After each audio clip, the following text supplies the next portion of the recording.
Welcome back to Gen Z Insights. I'm Glenn.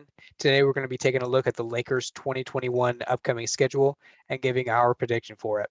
Let me know what you guys think below, if it's different from you guys's or if you think it's spot on. Make sure to like this video as well. That would help the channel out tremendously. And please subscribe if you're new. That will definitely help make me take things to the next level. I definitely want to get nicer equipment, nicer audio editing for you guys. But we're doing what dealing with what we can and what we have right here. But again, make sure to like the video, subscribe if you're new. Let's jump right into here. Again, I did go ahead. I pulled up the Lakers official schedule website coming up right here. And I've made a Word document as well. Same as usual, if you've watched my other videos before, I'm going to go down the list, see what losses I think. I'm going to count them up. I'm going to be able to, subtract from the total regular season schedule and see how many wins the Lakers end up with. I do expect them to be high. If you watch my other video, I do expect them to be the number one seed in the West. For this particular team, I do think that at the beginning they're going to be slow, and at the end they're going to be resting and be slow as well. But make sure to go follow us on social media if you haven't. That will help me out a lot as well. Instagram is Gen Z Insights Incorporated, INC, and Gen Z Insights INC at Twitter as well. And then for TikTok, Gen Z Insights, I'll be trying to post as much content as there as I can as well. I want to make sure you guys get as much info and as much, collaboration ideas and thoughts I have from me. So let's go ahead and jump into the Lakers schedule here. So the first night, Golden State Warriors, I do see the Lakers winning. I see this being a very good opening night. And maybe the media, either overhyping the great win or possibly overhyping a bad loss. Against the Phoenix Suns, I could definitely see the Lakers taking an L there. I could see them winning 100%. But because it is the beginning of the year, Phoenix is a good team. I could see them having more chemistry at that moment in time. A win against the Memphis Grizzlies, a win against the San Antonio Spurs, the Thunder, the Cavs. I do think that they would take the Ruckus twice because it is back to back. The Thunder again. Um, but I do see probably the Thunder taking one off them, just because it's really hard to wake up for a game. Um, whenever you're the best team by far. It could be one of the Houston Rockets games as well. I love Jalen Green. I'm really excited to see him play, but I really like Shy for the Thunder as well. So probably out of those four games, two good up and coming young rosters, probably splitting, one of those four. The Blazers, I can see them taking the W there against the Hornets as well. I can see them losing to the Miami Heat. It's very tough to play there. It is at home, but the Miami Heat, I feel like are going to be a very tough team. A win against the Minnesota Timberwolves and the Spurs as well. The Chicago Bulls, I see a W as well. The Bucks, I see a loss. This is going to be a big matchup and a big game, and I could see LeBron stepping up and as well as it's going to be crazy to see Russell Westbrook next to LeBron and AD. He's going to add a whole different dynamic, and we're yet to even see what that's going to look like. I'm very excited. Obviously, I do think that the Nets and Lakers are and should make the finals, barring injury. I think it'll be one of the most legendary finals of all time if it happens. I really hope it does. It's unfortunate. I feel bad for the lower level teams, just because you want any team to have a chance to win, and the top teams are stacked very immensely at the very top one seeds for both the West and the East teams. It is unfortunate, but it's going to make for an incredible finals if it happens. The Boston Celtics, I do see a win, even though it's at the Garden. Um, Actually, I could see them losing that game at the Garden, just with chemistry, maybe too many turnovers.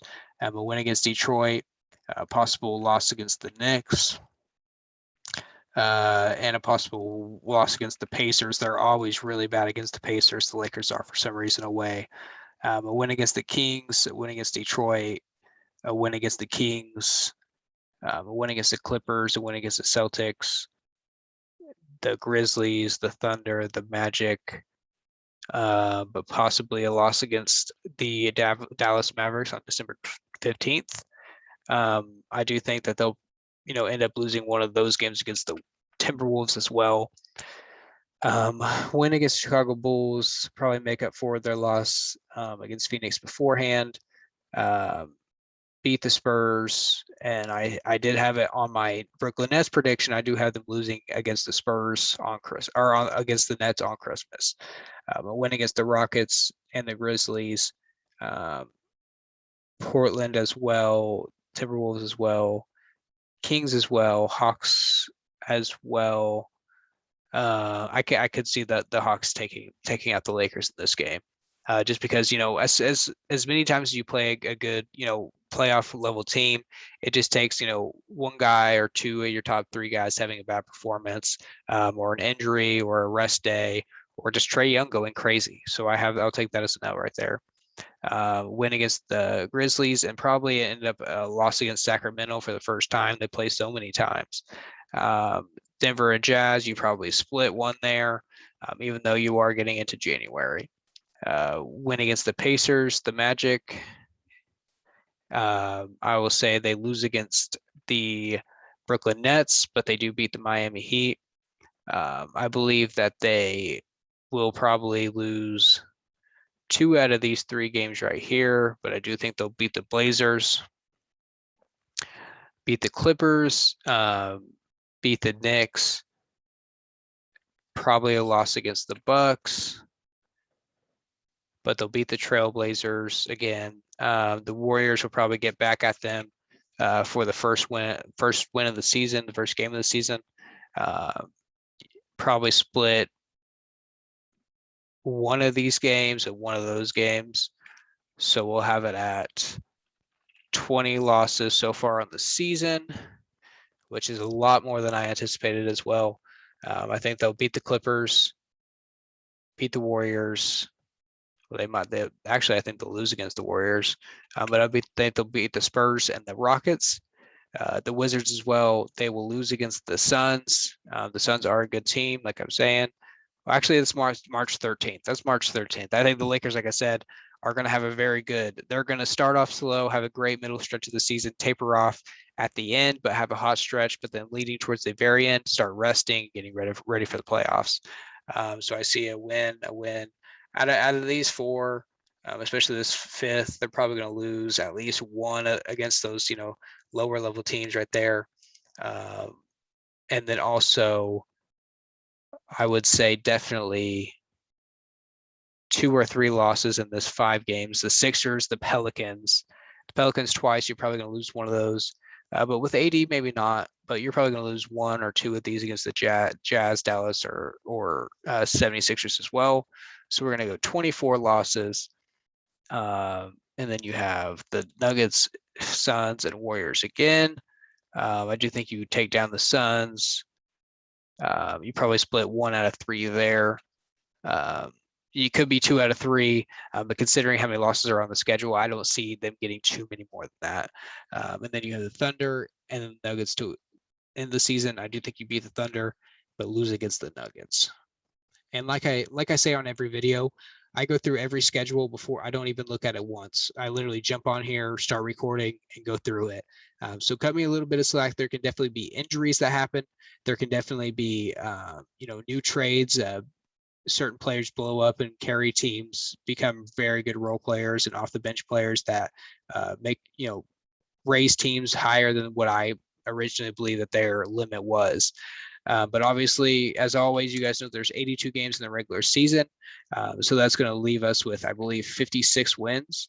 So 56 and 26, which is still not bad at all. I think with having, Russell Westbrook coming, the chemistry problems that could lie ahead, that's very reasonable. And I think it's still reasonable to get the number 1 seed in the West and have that. It's going to be very tight.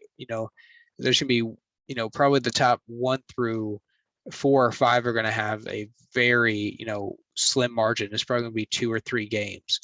So it's going to be an incredibly fun season to watch. I hope you guys are excited. Let me know if you are. Let me know who you think the champion's going to be in the end. Let me know what you think the Lakers are going to look like. Let me know if you think it's going to work out or if the chemistry problems are going to be too much. But 56-26, I think that's very good. I think they could end up being the 2nd or 3rd seed after seeing this. But I think 1st seed is still very good. Unless if there's just a really hot regular season team like the Jazz, I think they can take care of that. And this record, it's very I'm making sure to be fair with it, and I'm not going to give the Lakers all these wins when I know they're going to lose against some bad teams and against some good teams. I try to be as fair as possible with all these predictions I give. So let me know what you guys think below. Other than that, that was Gen Z Insights official Los Angeles Lakers upcoming regular season prediction. Thank you so much for watching. Please make sure to like the video below again. Make sure to check out some other videos if you haven't seen them yet. Other than that, I will keep posting every single day. I plan to post at 3 p.m. So make sure to come back, check at 3 p.m. every day, and there will be a new video waiting for you. Other than that, thank you so much for watching. This is Gen Z Insights, and we will catch you on the next one. Thank you so much. Bye.